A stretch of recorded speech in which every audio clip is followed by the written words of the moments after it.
Vamos a dar inicio a nuestra conferencia del día de hoy. Se encuentra con nosotros la doctora Iliana Rodríguez Santibáñez.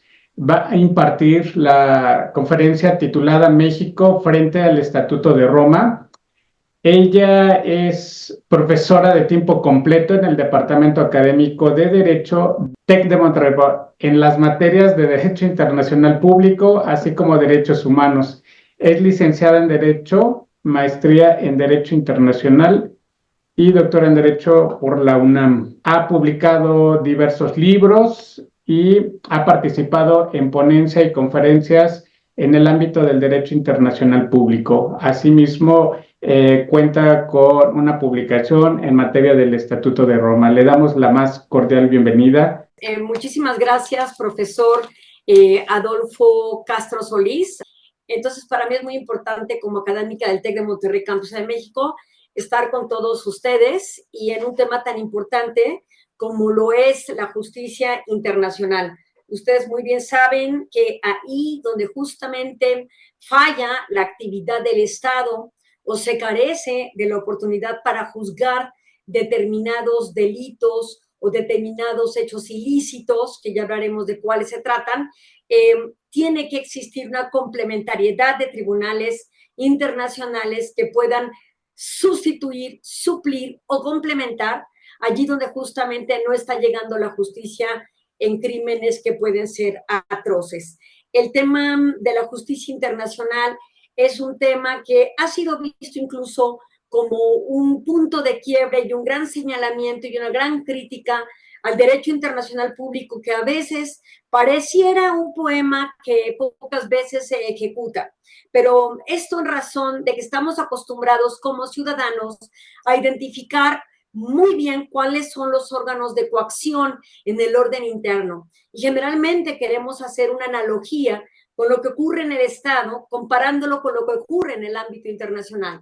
Y ese es un gran error. ¿Por qué?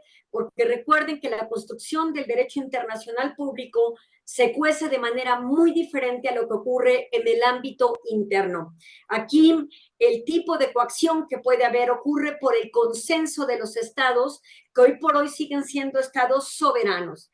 También es cierto y hay que señalar que el concepto de soberanía con el tiempo se ha ido flexibilizando en torno a que ya no puede ser una soberanía absoluta donde ocurre todo lo que al interior suceda sin que la comunidad internacional participe.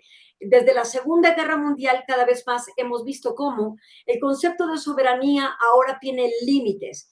Y estos límites en particular muchas veces provienen justamente de la protección a los derechos humanos, la protección a grupos muy vulnerables y por supuesto a la protección a las minorías. Además, por supuesto, de otros tipos de argumentos que hacen que hoy por hoy la soberanía esté sujeta a críticas, pero también siendo observada o vigilada por la comunidad internacional. Entonces, aquello de que por ser soberanos ningún Estado puede tener una opinión respecto a lo que ocurre en otro Estado, hoy día es una falacia. Incluso hablar, por ejemplo, de la libre autodeterminación de los pueblos y el principio de no intervención, hoy día ha sido una bandera para muchos gobiernos para hacer interpretaciones a modo y participar cuando se quiere o retraerse cuando no se quiere.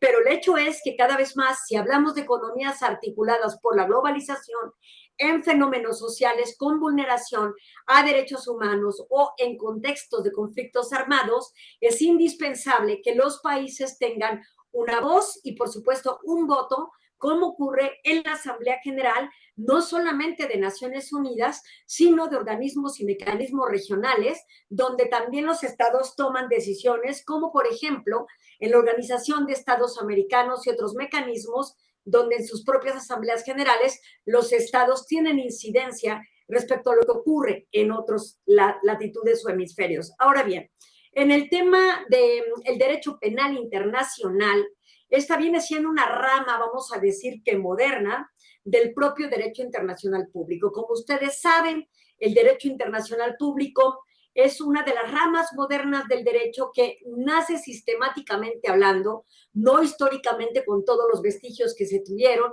sino ya sistematizadamente, justamente después de la Segunda Guerra Mundial, cuando Naciones Unidas nace en el 45 y en el 48 tiene una comisión de derecho internacional que se encuentra justamente observando, identificando principios, instituciones, normas, costumbre internacional que pueda generar la construcción y la sistematización del derecho internacional público. Ustedes están muy acostumbrados, como nosotros, los académicos, a que generalmente la obligatoriedad que nace de este ámbito es a partir de la suscripción de tratados internacionales, que de hecho es la materia en la que ustedes están teniendo este tema de estudio en la actualidad.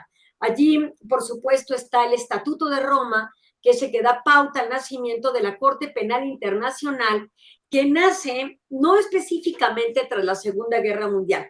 Tras la Segunda Guerra Mundial, lo que queda al frente como objeto de protección universal es la dignidad humana, es el ser humano y todos los derechos inherentes a su propia naturaleza, es decir, la protección a los derechos humanos. Así se consagró en la Declaración Universal de los Derechos Humanos, dentro de esos 30 artículos que luego dieron pauta al nacimiento de convenciones, ya saben, además del sistema universal, la Convención Americana, la Convención Europea y la Africana, para generar modelos de protección que fueran coactivos para aquellos estados que ratificaban estas convenciones. Es decir, hubo una corriente y un florecimiento de protección al ser humano que hasta la fecha contagia las legislaciones locales. Pero, además de los derechos humanos, por supuesto, quedaba como un punto crítico todos aquellos delitos cometidos o crímenes cometidos por diferentes líderes o estados en su conjunto en contra de ciertas poblaciones. Había una gran laguna al respecto y la forma en que Naciones Unidas había subsanado ese tipo de crímenes era a partir de la existencia de los tribunales especiales. Por ejemplo, el Tribunal de Nuremberg y el Tribunal de Tokio, que juzgaron a criminales de guerra que participaron en la Segunda Guerra Mundial. Sin embargo, el nacimiento de estos tribunales surgió por un dilema ético. ¿Y por qué digo esto? Porque antes del 45 no había ninguna pauta que estableciera la posibilidad de la existencia de los tribunales especiales, también conocidos por el latinazgo de tribunales ad hoc o ad hoc. Por supuesto que entonces el dilema de la humanidad fue: dejamos impunes los crímenes de la Segunda Guerra Mundial o decidimos generar tribunales especiales que marquen una pauta de que todos los crímenes que se susciten en contra de las poblaciones van a ser sancionados por la comunidad internacional. En el dilema ético, ante un mal mayor, se toma el mal menor. Entonces, sin haber un piso legal, se crean los tribunales especiales que son luego legitimados por Naciones Unidas y que dependen y que quedan a la decisión del Consejo de Seguridad, que es el órgano decisorio o vinculante de Naciones Unidas a partir de sus decisiones. Acuérdense que Naciones Unidas en el Consejo de Seguridad se compone por 15 miembros, de los cuales se requieren 9 miembros en sentido afirmativo para que una decisión ocurra o se imponga, pero de esos 9 miembros, 5 tienen que ser el voto de los 5 miembros permanentes, que son los vencedores de la Segunda Guerra Mundial. Entonces, se crean los tribunales especiales. Pero en 1998, después, por supuesto, de genocidio en Ruanda y la guerra de los Balcanes y el problema que se estaba gestionando o gestando en Libia, la comunidad internacional se da cuenta de la necesidad de que se requería crear un tribunal penal internacional que juzgara este tipo de crímenes. Ahora voy a decir cuáles, que son en particular los crímenes de guerra, los crímenes de lesa humanidad, el genocidio y los actos de agresión. Estos 4 son los que va a observar la Corte Penal Internacional a partir de diferentes conflictos que habían existido y que la comunidad internacional había resuelto mediante tribunales especiales. Como no era oportuno estar ni siquiera financieramente posible estar gestionando la justicia internacional a partir de tribunales especiales, nace la Corte Penal Internacional justamente para impartir este tipo de justicia y crece como una rama dentro del derecho internacional público. Esta nota es prácticamente de hace 10 años. La recuperé dentro de Internet y ven lo que decía entonces The International Human Rights Watch, esta organización internacional no gubernamental, en la voz de Richard Dicker, que era el representante de justicia de ese órgano, de este organismo. Decía, la Corte Penal Internacional puede ser el organismo de derechos humanos más importantes que se ha creado en los últimos 50 años. Vean aquí cómo estamos hablando dentro de Corte Penal, de Derecho Penal Internacional, de la protección de los derechos humanos. Pero la Corte Penal Internacional es más que eso. No es solamente la protección de los derechos humanos en general, sino también de otra rama del derecho, que es el derecho internacional humanitario, cuya tipología se ciña a dos tipos de conflictos. Los conflictos armados internacionales entre dos estados, pensemos Rusia y Ucrania, o conflicto no internacional, conflicto armado no internacional, que ocurre por el choque de grupos al interior del Estado respecto a el gobierno encargado en ese momento. Es decir, no hay la participación de otros estados, sino que hay una convulsión al interior del propio territorio. Esos son particularmente los dos tipos de conflictos que existen en el derecho internacional humanitario. Ustedes pueden decir, pero ¿qué es lo que ocurre en países como Colombia, cuando existían las Fuerzas Armadas Revolucionarias de Colombia o el M-16, o en el propio territorio mexicano, que somos sujetos de flagelo, de crimen organizado? Allí decirles que el Comité Internacional de la Cruz Roja, con base en la legislación internacional, ha definido que lo que existe en estos territorios no es necesariamente un conflicto armado no internacional, sino en todo caso, y particularmente en México, el desarrollo de otras situaciones de violencia que vulneran a los derechos humanos, pero no al derecho internacional humanitario. Es decir, se dice por esta organización o este comité que no estamos ante un conflicto armado no internacional, indistintamente de otras voces que dicen lo contrario. Kofi Annan, uno de los secretarios generales de Naciones Unidas más importantes que han habido, lamentablemente ya fallecido, decía que la existencia de la Corte Penal Internacional era un gigantesco paso adelante en el camino a favor de los derechos humanos universales y del imperio de la ley. Nuevamente vean cómo la base de la existencia de la Corte Penal sigue siendo la naturaleza de los derechos humanos y su protección como una limitante a la soberanía absoluta de los estados, que nuevamente queda expuesta respecto a las vulneraciones que sus líderes pueden cometer al interior del Estado.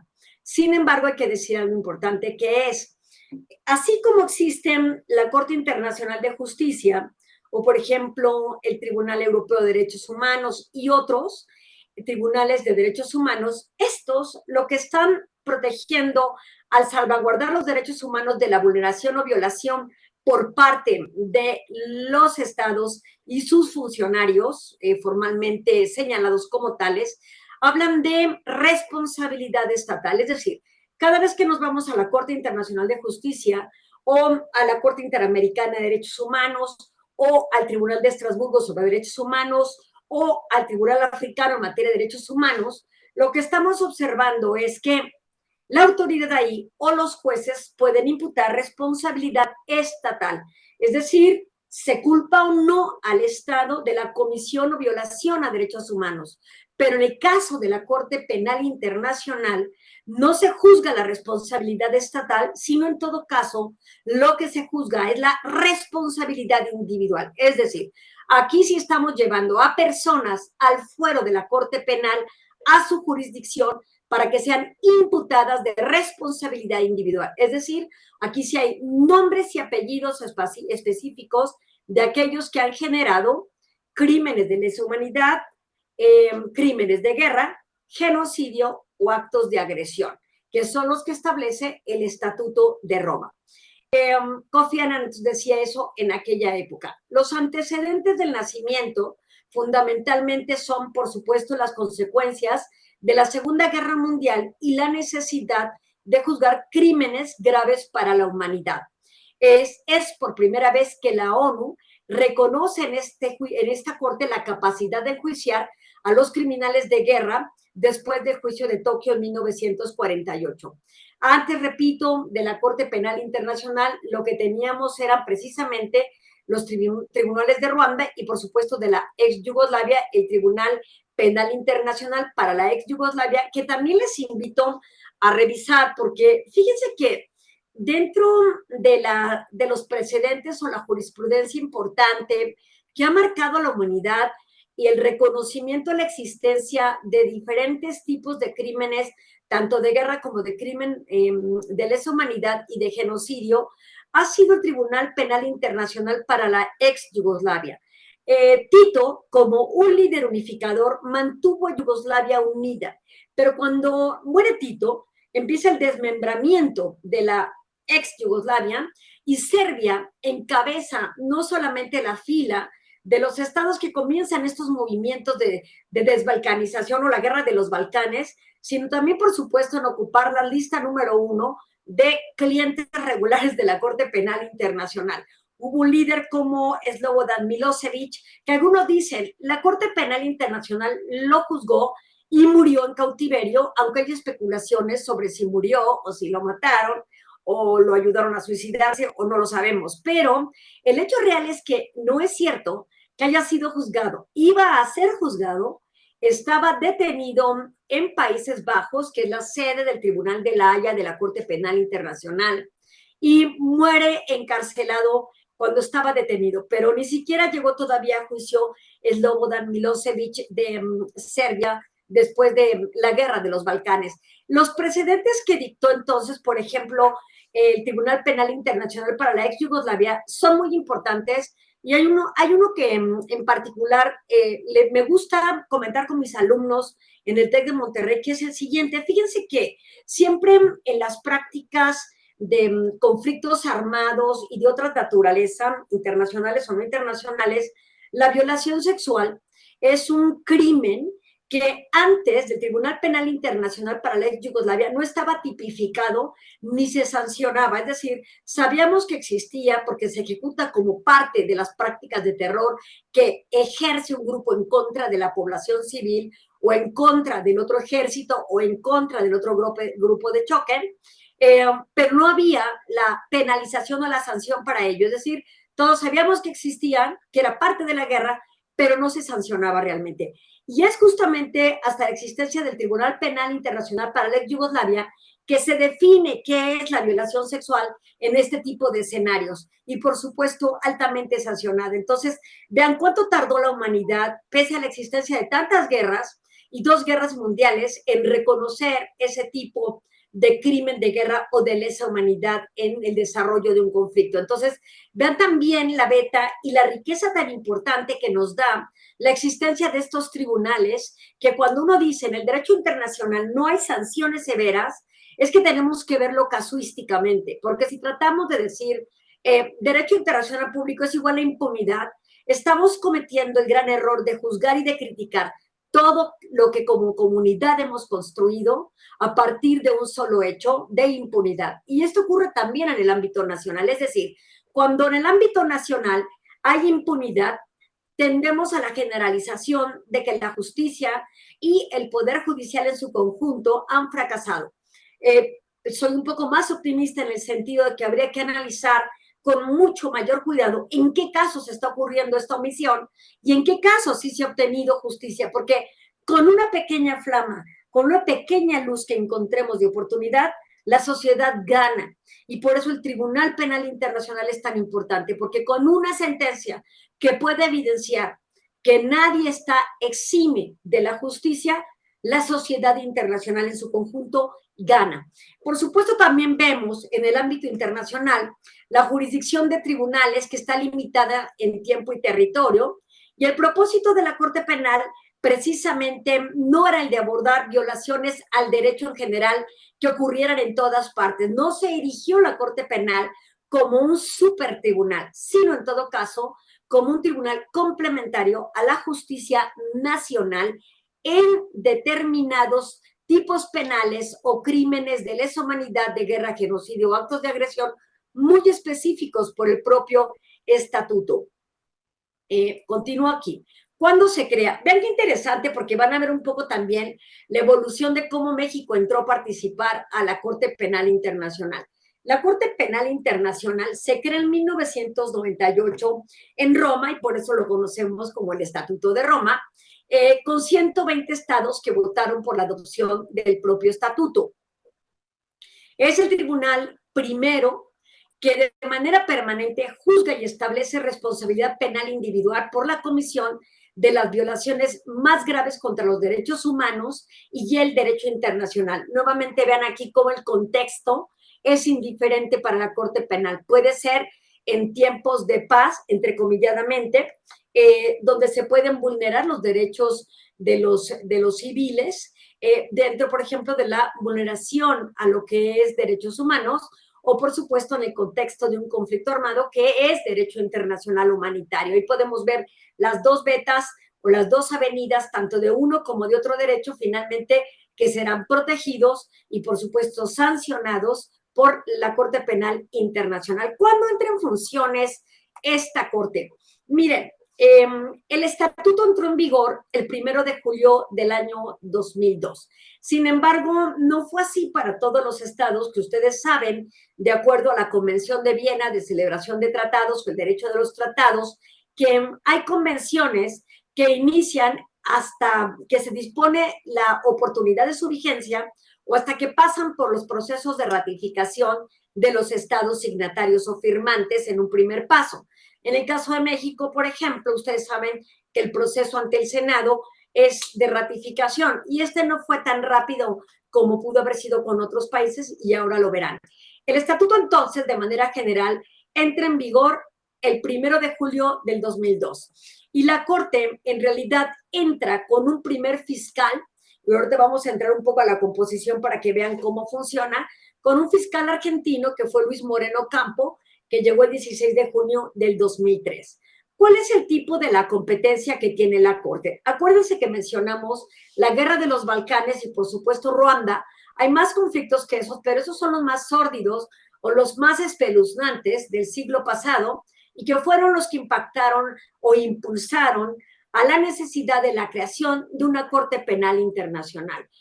¿Cuál es la competencia o cómo se aplica o cuál es la jurisdicción que tiene esta Corte? ¿Es universal? ¿Todos los estados están obligados por ella? Dijimos, hay 120 estados que la firmaron en un primer momento, pero no todos la ratificaron. Ustedes pueden checar en internet yendo directamente a la página del ICC o la Corte Penal Internacional para que vean qué estados la habían suscrito y nunca la ratificaron o cuáles están suscritos y que sí participan de su competencia.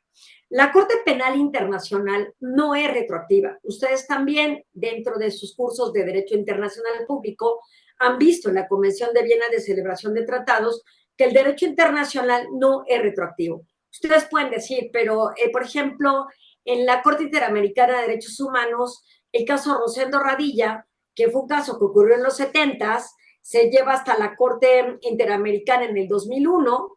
¿Cómo puede ser que la Corte Interamericana se hubiera retrotraído o regresado retroactivamente para revisar el caso? Allí la respuesta en derechos humanos es que recuerden que el delito de desaparición forzada es un delito que no prescribe, dura en tanto no haya la recuperación o conocimiento del paradero y, por supuesto, la presentación, vivo o muerto, de la persona que ha sido sustraída y, por supuesto, está en calidad de desaparecido. Entonces, en tanto no prescriba, el tipo penal está abierto y entonces aquí hay una atemporalidad de la Corte que le permite ver la situación. Entonces, no tiene que ver con un tema de retroactividad, sino más bien con el delito que no ha prescrito. La Corte Penal Internacional no puede regresar en el tiempo a revisar los crímenes que ocurrieron antes de que naciera y que fuera ratificada por los estados. Por ello que no podía haber regresado a ver lo que ocurrió, por ejemplo, en la ex Yugoslavia o en el genocidio en Ruanda. Además de no ser retroactiva, evidentemente solamente puede juzgar a personas cuyos delitos sean parte de su propia competencia. La descripción de estos delitos los pueden ver a partir de los elementos del crimen, que es como en derecho penal interno dirían el cuerpo del delito, que es qué tipo de situaciones se presentaron que configuran la existencia de tales o cuales delitos. Por ejemplo, el crimen de genocidio, que es uno de los que mantiene el estatuto en su artículo 6.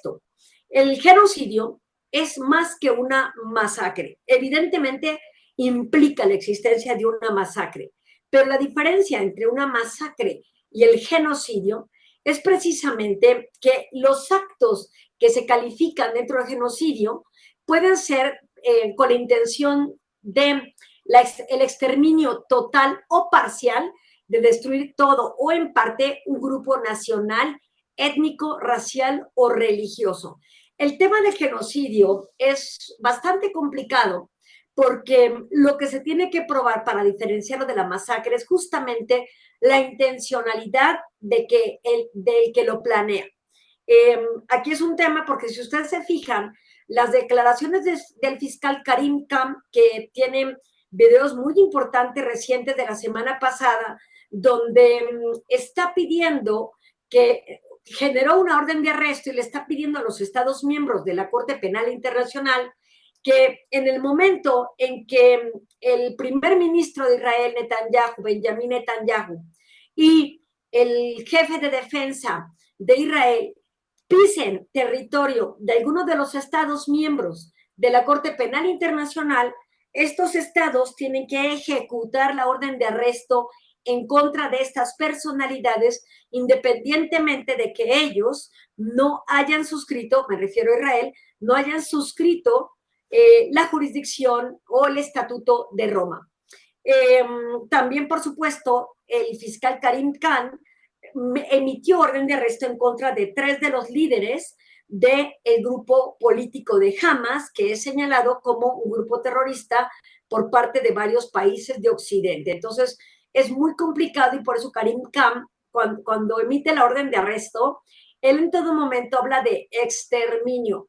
Todavía no está acusando a ninguna de las partes del tema de genocidio. Sí los está acusando de diferentes delitos como secuestros, violaciones, asesinatos, robos, etcétera, no solo del 7 de octubre por parte de Hamas respecto del territorio de Israel, sino también de Israel respecto a Hamas con el daño que está teniendo a la población civil de Palestina. Entonces, ese es uno. Respecto a los crímenes contra la humanidad, se habla de que se parte de un ataque generalizado o sistemático contra una población civil y con conocimiento de dicho ataque.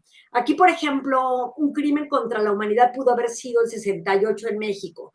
Allí hubo una planeación y hubo un ataque generalizado y sistemático contra una población civil, pero pues en aquella época pues definitivamente no se contaba con una Corte Penal Internacional y se dice que algunos crímenes fueron sancionados por la autoridad en su momento, lo cual, bueno, ahí hay una verdad histórica que habría que observar, ¿no?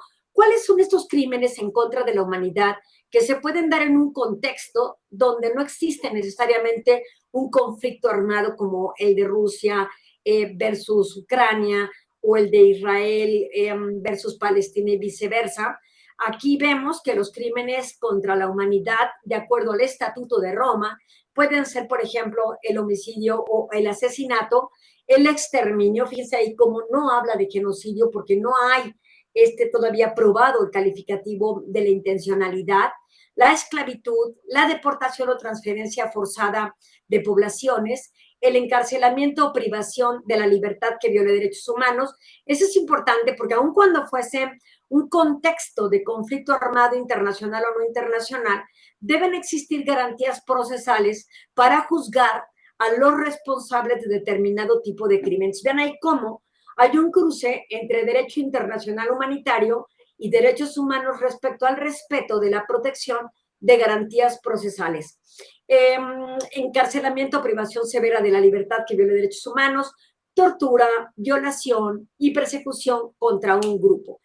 Y si nos vamos a crímenes de guerra, donde ya la definición establece qué es guerra, conflictos armados internacionales o conflictos armados no internacionales, de acuerdo a la tipología del derecho internacional humanitario, encontramos que en los crímenes de guerra hay un plan o una política a gran escala que va en contra de los 4 convenios de Ginebra de 1949 y sus 2 protocolos adicionales 1 y 2.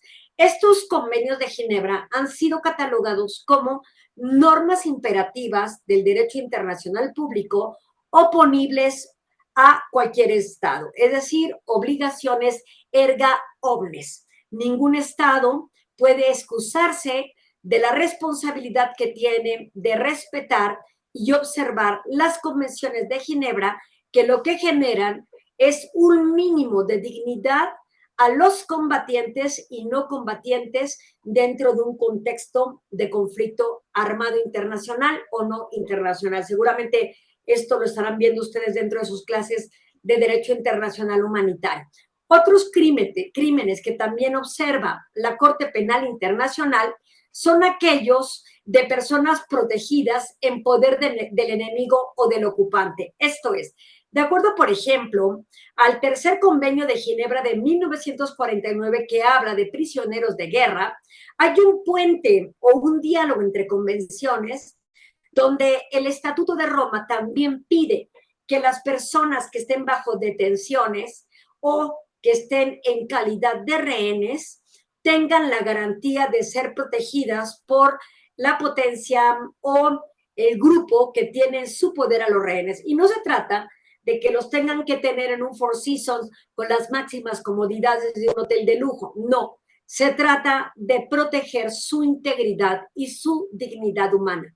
En el caso, por ejemplo, de Julian Assange, este gran comunicador de Wikileaks que reveló al mundo las violaciones a los detenidos en Abu Ghraib y donde tenían en prisión a varios iraquíes que estaban imputados después de las caídas de las Torres Gemelas del 11 de septiembre del 2001, que hubieron detenciones masivas, y luego, por supuesto, también en Irak por el tema de la persecución a Saddam Hussein, que era el dictador de ese país. Se detuvieron a muchas personas que se observó, gracias a Wikileaks y a Julian Assange, el maltrato y la vulneración a su dignidad humana. Musulmanes cuya integridad física fue expuesta aún en contra de sus propias convicciones y su propia religión, que fue sobajada. Y por supuesto, esa imagen le dio la vuelta al mundo, así como otros hechos que demostraron que no estaban habiendo las mínimas garantías de protección a la dignidad humana de los detenidos. Y se consideraron, por supuesto, crímenes de guerra. También están dentro del derecho internacional humanitario y se someten a consideración de la jurisdicción de esta Corte Penal Internacional el que algún Estado utilice métodos de guerra prohibidos por el derecho internacional. ¿Por qué?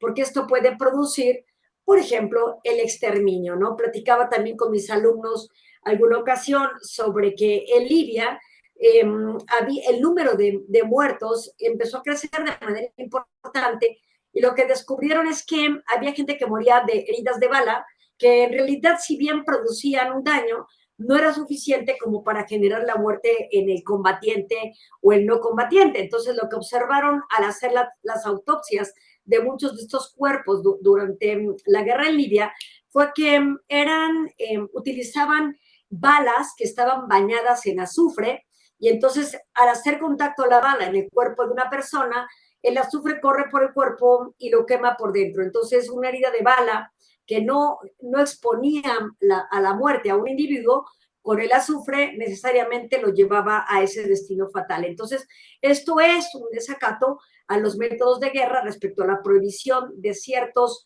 métodos durante la guerra. Es decir, aquí ya estamos en un escenario de derecho internacional humanitario que pone límites al uso de cierto tipo de armas en conflictos armados internacionales y no internacionales.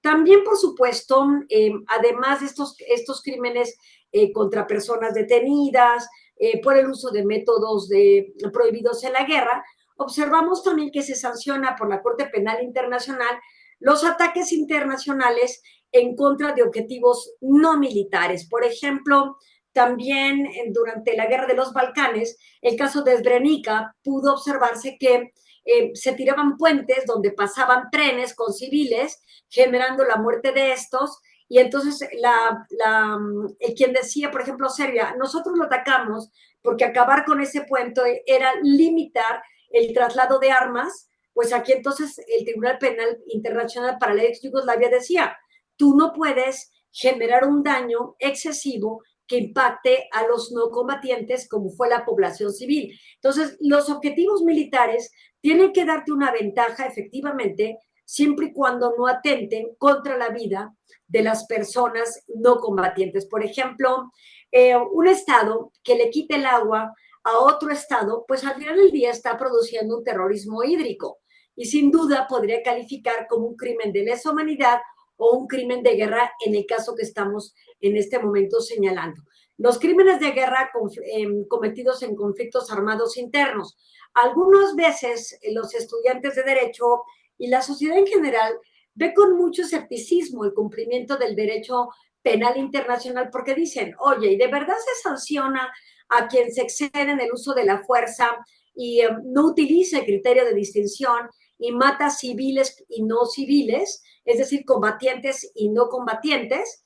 La justicia internacional, lamentablemente, es tardía, pero llega. Y por eso nuevamente refiero tanto al Tribunal de Ruanda como al Tribunal Penal Internacional para la Yugoslavia y, por supuesto, a la propia Corte Penal Internacional.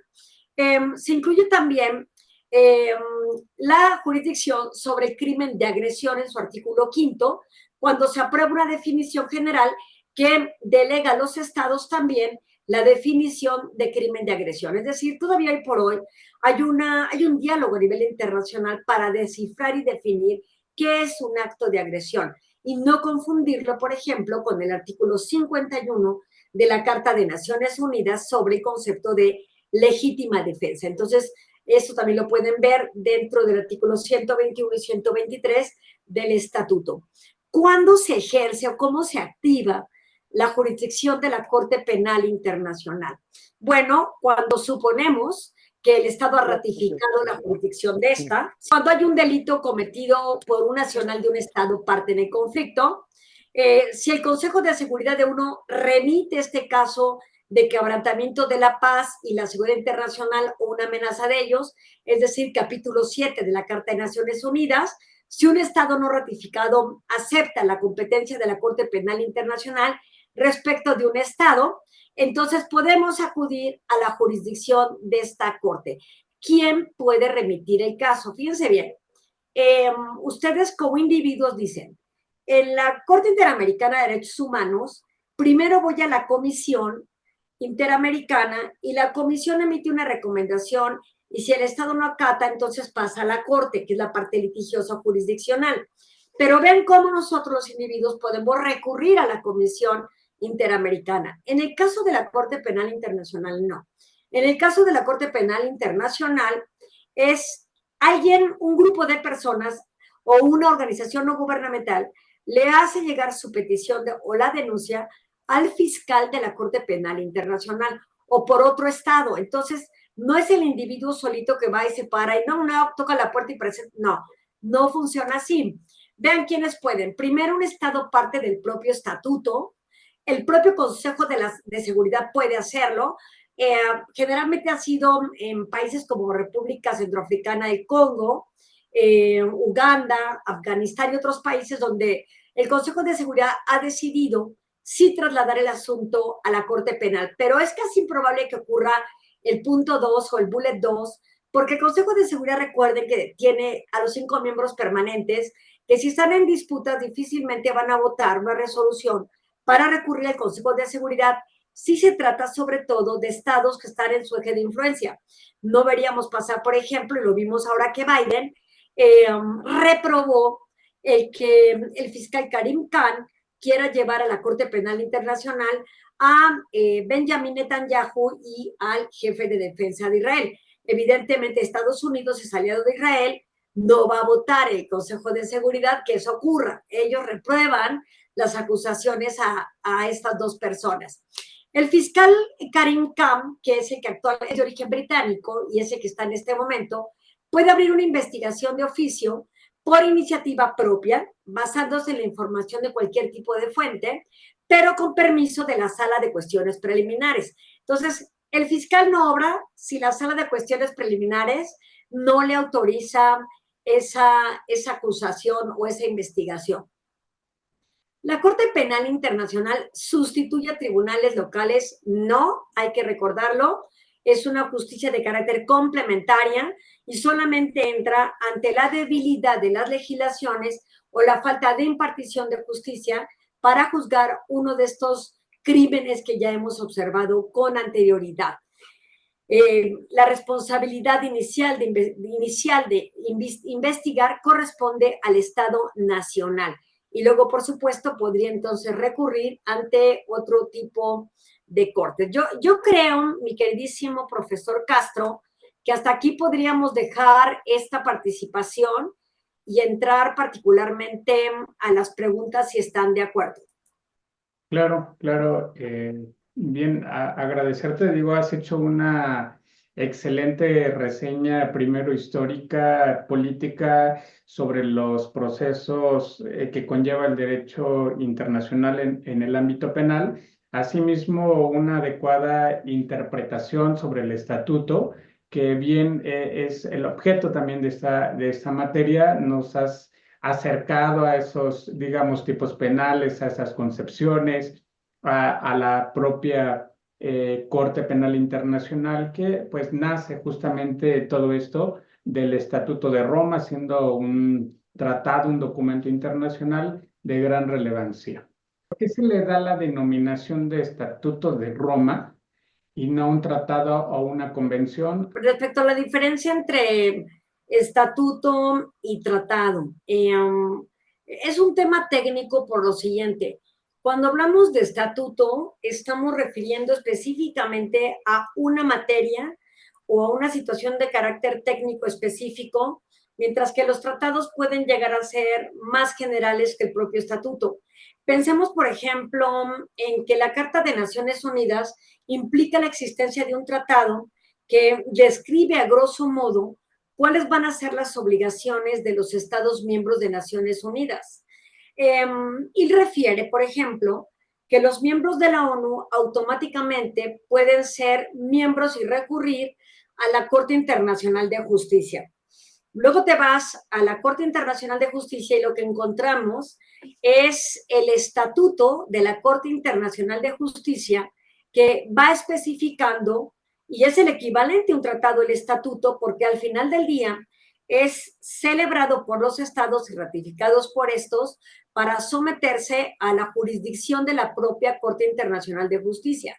Entonces, yo no me detendría mucho en tratar de separar los vocablos, pero sí consideraría que el tratado genera obligaciones que pueden ser mucho más amplias que lo que implica el estatuto respecto a una materia, en este caso de carácter procesal, como la Corte Penal Internacional o la Corte Internacional de Justicia en temas de justicia, ¿no? Y ya el estatuto le da un nivel diferenciado a lo que es el tratado fundante de la Carta de Naciones Unidas, pero el alcance y el valor es el mismo en relación a las obligaciones que se han contraído de uno y otro.